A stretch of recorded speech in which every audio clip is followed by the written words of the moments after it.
More than just bricks and mortar, disasters can strike with sudden and immense force. A powerful hurricane can lash a coastline. An earthquake can shake a city to its core. A wildfire can sweep through a landscape in moments. These events break the systems we rely on every single day. They can damage roads, sever power lines, and contaminate water supplies. This disruption causes great hardship for families and entire communities. Disaster-resilient infrastructure is our answer to this challenge. It is a promise we make to ourselves and to future generations. The core idea is to build systems that can withstand shocks and stresses, keeping people safe and helping towns recover with speed and dignity. What exactly do we mean by disaster-resilient infrastructure? Think of it as the strong backbone of a community. Roads, bridges, power grids, water pipes, and buildings designed with purpose. The ultimate goal is simple: keep essential services running during crisis, or restore them quickly afterward. Understanding the ground beneath our feet, designing for hazards. Effective design always begins with a deep understanding of the risks. A city cannot protect itself from threats it does not fully comprehend. Therefore, the first step is to study the specific hazards a region faces. This means creating detailed maps and models.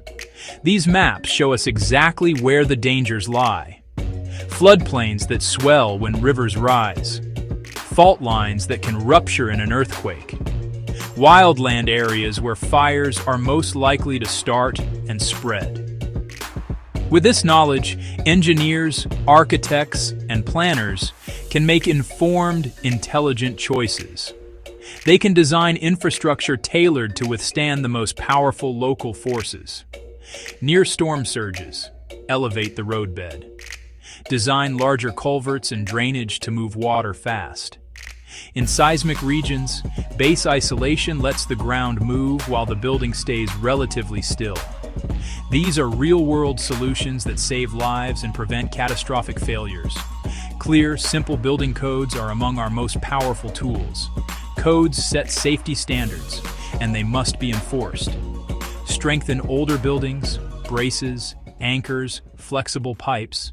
The arteries of a city, roads and bridges carry us to work, to school, to home. They deliver food, medicine, and essential supplies. They are the pathways for first responders to reach people in need. When links are cut, a community can become isolated and paralyzed. Help cannot get in, and people cannot get out. Protecting roads and bridges is a top priority. Use permeable pavement to reduce surface flooding. Lift low-lying roads above expected flood levels. Maintain robust drainage with wide channels and clear culverts. Work with nature. Roots stabilize soil and reduce erosion. In slide-prone terrain, retaining walls and reinforced slopes keep roads safe. Regular inspections fix small issues before storms make them big. In quakes, modern bridges must move and sway, not resist rigidly. Flexible bearings, strong cables, deep reinforced foundations. Protect piers from scour, fast water eroding foundations. Encasement and rock armor prevent dangerous washouts. Use local, well-tested materials for speed and fit. And build network redundancy so multiple routes reach critical locations. Life's essential flow, securing water and sanitation. Nothing is more essential to life and health than clean water. After a disaster, safe water is critical for drinking, cooking, and hygiene. Sanitation systems must safely manage waste. When lines are damaged, a public health emergency follows. Contaminated water can spread cholera and dysentery with terrifying speed. A natural disaster can become a prolonged health crisis. Building resilience into water and sanitation is fundamental to public health. Move away from single points of failure toward distributed water sources. Wells, protected springs, and large-scale rainwater harvesting provide redundancy. If one source fails, others keep working. Local filtration makes secondary sources safe to drink. Older, brittle pipes fail in quakes and floods. Use flexible materials like ductile iron and HDPE. cushion pipes in protected trenches. Site critical facilities away from floodplains and surge zones. Train local technicians for maintenance and quick post-disaster repairs. Low-tech gravity systems and composting toilets keep services running without power. In the modern world, electricity is the invisible force that powers nearly everything. It runs our hospitals, keeps our water pumps working, powers our communications, and allows businesses to operate. When the grid goes down, consequences are immediate and severe. Physically strengthen the grid. Replace wooden poles with steel or concrete. Trim trees from lines. In high-risk zones, bury lines. Costly up front, but robust against wind, ice, and falling trees. A resilient future lies in decentralization. Microgrids that can operate independently, serving hospitals, campuses, or neighborhoods with solar, wind, and battery storage. During a major outage, microgrids disconnect and keep the lights on. They sustain shelters, fire stations, and critical medical equipment, an island of stability. They let responders coordinate and give vulnerable people a safe place to go. As costs fall, microgrids scale from rural towns to dense urban districts. Backup is non-negotiable. Prioritize solar plus batteries over fuel-dependent generators. Few moving parts, no fuel, reliable, low maintenance, and cleaner for the environment. Investing in resilient, decentralized, renewable energy builds a future where the lights stay on, no matter the storm. For most people, home is the ultimate sanctuary. A well-built home can be the difference between life and death. Resilient housing protects against specific threats without complex technology. In hurricane regions, high-wind shingles, metal clips tying roof to walls, impact-resistant windows or shutters. In flood zones, elevate living spaces above rising waters. Use flood-resistant materials where water may reach. In wildfire zones, create defensible space and use non-combustible roofing and siding. Upgrade millions of vulnerable homes, bolt frames to foundations, add plywood sheathing, install flood vents. Many retrofits are achievable by trained contractors or skilled homeowners. Local programs, loans, grants, and hands-on workshops empower residents. A community of slightly stronger homes weathers storms and recovers faster. Working with nature can provide better, more sustainable protection. Green infrastructure. Healthy wetlands, mangrove forests, and coral reefs absorb storm energy before it reaches communities. Protecting and restoring these systems reduces risk cost-effectively and supports wildlife. Inland, slow water and let it soak in. Parks, rain gardens, permeable paving, and trees. Benefits extend beyond floods. Cooler streets, cleaner water, recreation, even carbon sequestration. Blend built and natural systems. A flood wall paired with a park designed to safely flood. By embracing nature, cities become safer, healthier, and more beautiful. Resilient infrastructure is more than steel and concrete. It is also about people. Awareness is key.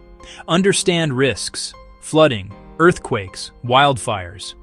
Governments must communicate clearly via meetings, sites, and maps. Every family and community needs a disaster plan, routes, meeting places, and backup communications. Practice often and build redundant warning systems. Local volunteers are invaluable. Train to help before responders arrive. Neighbors helping neighbors speeds recovery. Equip hubs, schools, libraries, religious centers, with backup power and essential supplies. These become places for information, shelter, and support. In 2007, Greensburg, Kansas was nearly wiped off the map by a massive tornado. 95% of buildings were destroyed. Schools, the hospital, nearly every home. Instead of leaving or rebuilding the same, they chose stronger and greener. They required new city buildings to meet LEED Platinum. Schools, hospital, and city hall focused on resilience. Wind and solar power, geothermal systems, and rainwater harvesting became standard. Homes were rebuilt with efficiency, better insulation, high-performance windows, efficient appliances. Resilient power lowered outages and utility bills. Greensburg was reborn, stronger and forward-thinking, a story of hope. Disasters will happen. We cannot stop storms or quakes, but we are not helpless. We can build roads that withstand floods, homes that resist winds, power that stays on, and communities that work together.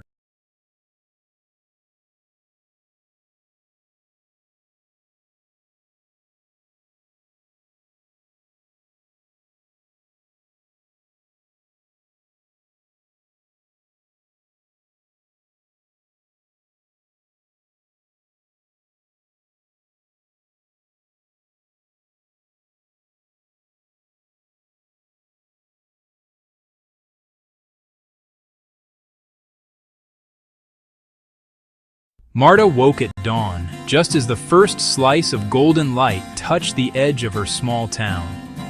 Her home is a simple, humble structure with just 2 rooms that hold the entirety of her family's world. She lives in a community on the outskirts of a bustling city, a place where many families like hers have built their lives. For years, they shared a single water tap at the end of the dusty street, and the children played in a small, patchy garden everyone tended together. For so long, this street felt quiet and forgotten, a place of silent struggle. The houses were old, their walls weary from time, and the roads turned to mud in the rain. People constantly worried about the next big storm, the risk of a fire, and the quiet fear of an uncertain future. Then, one day, something shifted. A new rule came into effect, a quiet but powerful change from local government. This plan wasn't just about buildings, it was about people. It helped families access small, manageable loans and secure land rights in writing for the first time. The town followed up with new drains to manage seasonal floods, and a colorful playground soon filled with laughter. Teachers began making regular visits, bringing books and opportunity right to their door. For Marta, a profound sense of calm arrived, a feeling she hadn't realized was missing. She could finally afford to fix the persistent leak, a worry in every rainy season. With secure land, she planted trees, their roots deepening like her family's place in the community. Her child could play safely on the street, watched over by neighbors with renewed pride. This tangible change shows how good policy meets people where they are, turning a place of worry into a place of hope. Our homes are the foundations of our lives, and the rules that govern them can build us up or hold us back. Change rarely happens overnight. It's a series of small, deliberate steps: a loan, a title, a drain pipe, a playground. When governments listen and clear paths, communities unlock their potential. So, what exactly is this thing we call policy? At its heart, a rule, a law, a plan that guides our collective actions. It's a decision by people in charge: local city hall, your state capital, the highest offices of the national government, even global organizations like the United Nations. Policy might sound distant, but its effects are personal and concrete. It shapes the air you breathe, the safety of the water you drink, and the stability and affordability of the roof over your head. A good policy can be a lifeline: safe, secure, accessible homes. Think of policy as the invisible architecture of our society. Designed with care and foresight, it creates opportunity. It can help a first home, dignity for seniors, and disaster protection, bridging the gap between what families earn and what a safe home costs. Building a world where everyone has a safe home can feel overwhelming, but it boils down to a few key principles. Think of a recipe with 3 essential ingredients. To make housing fair, stable, sustainable, focus on 3 areas: making finance accessible, ensuring clear and just land rights, and providing green incentives for healthier living. Together, these pillars support the dream of a secure home. If one is weak, the structure wobbles. When all 3 are strong, communities thrive for generations. Finance is often the biggest hurdle. Huge down payments and perfect credit shut families out. Fair finance policies create new pathways to loans. Government guarantees reduce bank risk for low-income families. Subsidies cover early interest, giving breathing room. Second, land. Without security underfoot, you can't build stability. Simpler, affordable titles transform anxiety into confidence. Finally, green incentives reward safe, efficient, climate-ready homes. They save money, improve health, and build resilience. Finance, land, and green design, a practical framework that works. The journey often begins with money. Traditional systems weren't built with everyone in mind. They work best for those with wealth. It can take money to get money, locking families out. Hard-working renters still here, too risky. Here is government's chance to rewrite the rules, to include, not exclude, and to lift people up. Microloans, small amounts with big impact, not massive mortgages, manageable funds. Marta used one to fix her roof before the rains. Low interest, fast approval, minimal paperwork. Governments can incentivize banks to offer these products or partner with trusted local institutions. Meet people where they are. Subsidies and grants make ownership possible. Cover upfront costs and lower early payments, turning a bank's no into a yes. Stable homes boost school, health, and small business, and strengthen entire communities. Now, the ground beneath our feet. Secure land rights unlock stability. A deed or title is incredibly powerful. It means you can't be forced to leave, and you can pass your home to your children. It gives confidence to improve and invest. But hundreds of millions lack this basic security. Old laws, missing papers, constant uncertainty. Outdated records breed confusion and disputes, opening doors to corruption and land grabs. Simplify and democratize land tenure with low-cost surveys and fast local offices. In Marta's town, one simple paper acted like a shield. People invested, shifting from survival to planning. Clarity enables roads, water, sewers, electricity. Legal titles unlock loans and jobs. Addresses ease school registration and civic life. Secure land draws people into the fabric of society, building real foundations for dreams. The third and final key, think green. We can't build like we did decades ago. Climate challenges are here. Homes must be ready. It's not about luxury tech, but practical design that keeps families safe, healthy, and financially secure. Green incentives speed the shift. Start with insulation. Cooler summers, warmer winters, lower bills. Daylight and ventilation reduce lighting and AC needs. Marta's home added a small solar water heater, cutting costs and keeping hot water even in outages. Cities can offer rebates for rainwater systems and efficiency, tax credits or direct incentives for builders and owners. Codes create markets that lower prices over time. Green homes are healthier, cooler, and safer. A green home is a resilient home, a secure sanctuary in a changing world. Smart policies on finance, land, and green are essential, but they're only part of the equation. Success grows when people have a seat at the table, a shift from top-down to collaboration, where neighbors shape their own futures.